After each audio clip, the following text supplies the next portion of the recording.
because writing a novel is so difficult. It's not something I've ever managed. I've had a couple of goes and not got very far.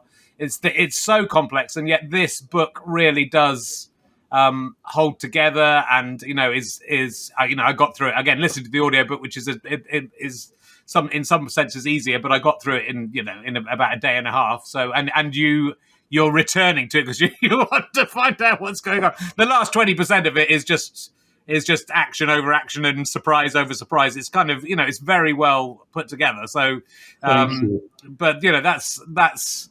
It's especially given that it started off as them coming to you and saying, "Oh, we'll get someone else to write it and put your name to it." It's very impressive to have achieved that with your first go. I think with your first novel. I mean, thank you. I to be honest, if it had been print, there probably would have been a part of me that went, "Yeah, let someone else write it, and I'll just slap my name on it."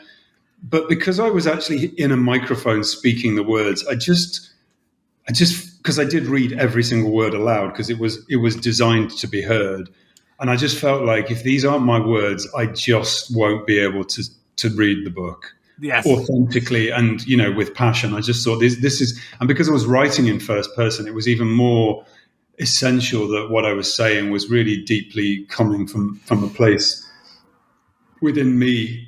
But also, what's really interesting is when I haven't quite finished the audiobook yet, but when I listened to what Nicola Walker and Jane Perry did with those characters, I did kind of think they're making it so much better than it really was on the page. So it sounded like these people really existed. They're real. And I take my hats off to both of them. But it's really lovely to write with that in mind, that these words are going to be spoken. And actually, I'm doing the same again with another book. And it's the same thing. I think because I've worked for Audible a lot, and before I start to record, I always think about just one person listening with headphones on in the dark or on a journey, and I speak to them as one person, and that was a good way into this story, really.